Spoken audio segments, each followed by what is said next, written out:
नमस्कार, मैं हूं सुधीर चौधरी और डीकोड में आपका स्वागत है। तो आइए आज की खबरों को आपके लिए डीकोड करते हैं। आज अमेरिका और ईरान के युद्ध के 7 दिन पूरे हो चुके हैं और युद्ध का अब दूसरा चरण शुरू हो रहा है। अब अमेरिका का लक्ष्य ईरान की हवाई ताकत को पूरी तरह से खत्म करना है। आज इजराइल ने ईरान के पूर्व सुप्रीम लीडर खामनेई के अंडरग्राउंड बंकर पर हमला करके उसे नष्ट कर दिया और यहीं पर ईरान का कमांड सेंटर था। ईरान भी पूरी ताकत से हमलों का जवाब दे रहा है और अब ईरान ने एक नए तरह के क्लस्टर बॉम्ब से इजराइल पर हमला किया है। ये एक ऐसा खतरनाक बॉम्ब होता है जो हवा में ही खुल जाता है और इसमें सैकड़ों छोटे छोटे बॉम्ब होते हैं जो एक बड़े इलाके में आगे जाकर फैल जाते हैं। आज हम आपको ये दिखाएंगे कि इस युद्ध में कौन कौन से नए हथियार इस्तेमाल किए जा रहे हैं। अब इस युद्ध की वजह से पूरी दुनिया में कच्चे तेल की कमी हो रही है और इसके दाम आसमान छूने लगे हैं और इसी को ध्यान में रखते हुए अमेरिका ने कहा है कि अगले 30 दिनों तक भारत रशिया से तेल खरीद सकता है। अमेरिका के इस बयान के बाद हमारे देश में इस पर राजनीति शुरू हो गई है, जबकि सच ये है कि भारत ने कभी रशिया से तेल खरीदना बंद किया ही नहीं था।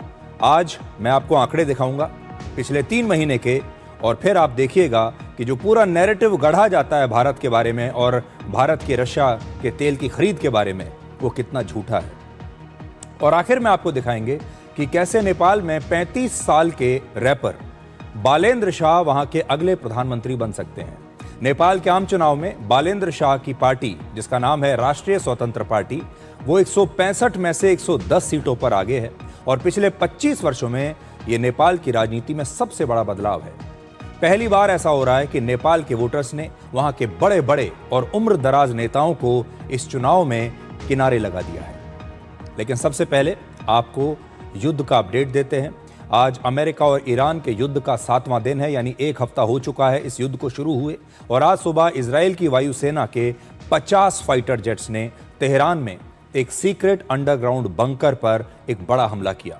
इजराइल के फाइटर जेट्स ने इस बंकर पर लगभग 100 बॉम्ब्स गिराकर इसे पूरी तरह से नष्ट कर दिया। ये बंकर ईरान के पूर्व supreme leader Ayatollah Ali Khamenei के घर के नीचे था। इजराइल का दावा है कि यह ईरान का एक लीडरशिप कॉम्प्लेक्स था और इस बंकर में ईरान के बड़े बड़े लीडर्स के लिए एक सुरक्षित कमांड सेंटर्स बनाया गया था और खामनेई की मौत के बाद भी इसका इस्तेमाल ईरान की सरकार और वहां के जो सीनियर अधिकारी थे वो कर रहे थे। उनकी जो बड़ी मीटिंग्स हुआ करती थी रणनीति बनाने के लिए, वो सब इसी कमांड सेंटर्स पर हो रही थी।